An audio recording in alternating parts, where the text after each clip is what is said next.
Hello, and welcome back to Practically Political. I'm Dave Spencer. I'm joined by my two comrades, Kurt Bardella and Ashley Davis. It is Friday, August 15th, 2025, and happy summer to everyone. It's the dog days of summer, I guess, in many ways, and as usual, there's a lot of stuff to talk about. So I thought, even though it's been in the news for a while, we would talk about the gerrymandering case in Texas because it really brings up a lot of issues here. And I'll just start off by saying a couple of things. First of all, it's really sad that we've come to a race to the bottom. I think both parties are guilty of this. And I was joking that if the legislators from Texas are going to flee anywhere, Illinois, even though I know Governor Pritzker is paying their bills, is probably not the best state to go to in terms of gerrymandering excess.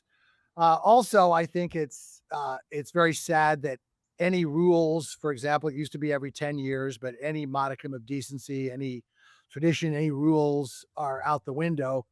But before that, I want to just remind everyone that the whole reason we're in this mess, or the reason it's greatly exacerbated, is the Supreme Court, and really specifically John Roberts. If you look back in 2013, the Shelby County versus Holder, that's where they got rid of the clause that required states to check with the federal government if they were changing their voting laws. So, of course, that unleashed a lot of it. And then 6 years later in Rucho versus Common Cause, that's when the Supreme Court said, and I never knew this was a word, that gerrymandering was non-justiciable. Now, there's a word for you.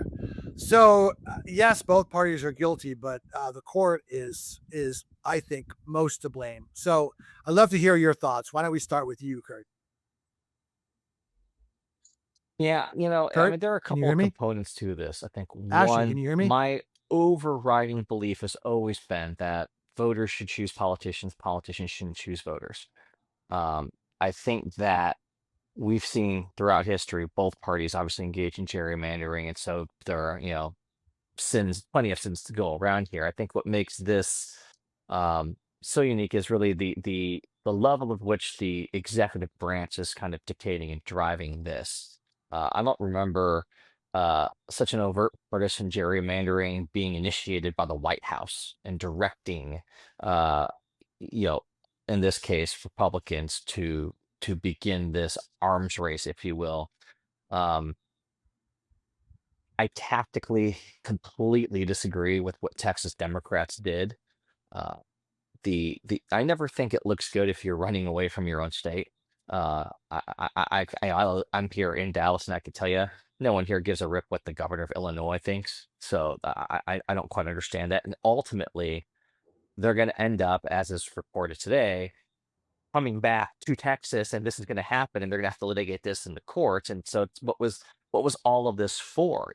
No one a year from now is going to remember that Texas Democrats fled the state. They're just going to remember that this thing happened.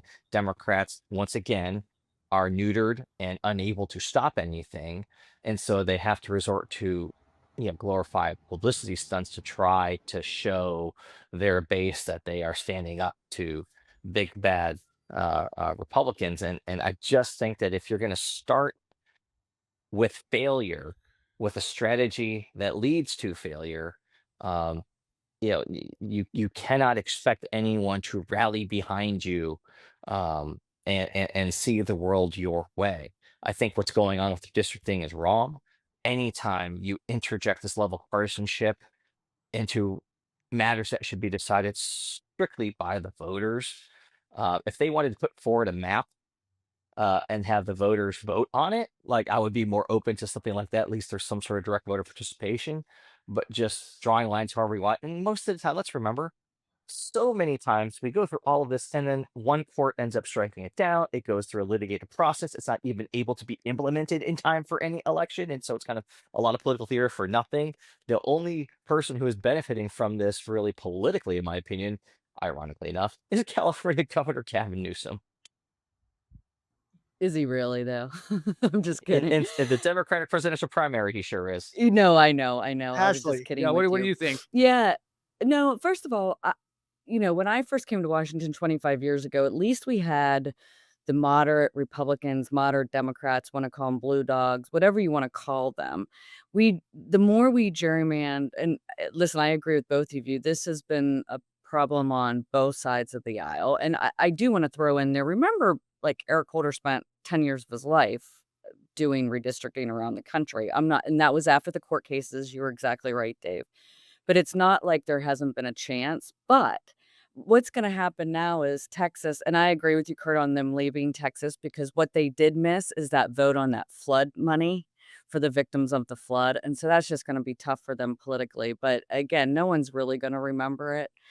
But what I'm assuming, and someone tell me, because Dave, you live in California, is I'm assuming Newsom gets his ballot initiative done in November. So then we have 5 new seats in Texas, 5 new seats in California, give or take. I don't think Indiana's going to do anything. The other only maybe Illinois again. I don't know how much more Florida. gerrymandering can they do. I was going to say Florida's the only other Republican one I think will happen. You saw some of the other Ohio, they're states talking just about don't it, want to but do it. Yeah, and Ohio actually is in a phase of their redistricting. I think there is a law, there's a law passed that they have to do it this year. So I just don't know how much more they can gerrymander either. I guess they could take out 1 or 2 seats, but listen, it's just becoming more polarizing, and it's just not something that I think's good policy at the end of the day. But you're right, Gavin Newsom is getting the best press over this. Um, and obviously Governor Abbott's, if you're on the right, people are respecting what he's done as well. yeah, I would just add a couple of things. I think that at least the Democrats have tried to have independent redistricting. That certainly was the case in California, but you have to fight fire with fire. But here's my take.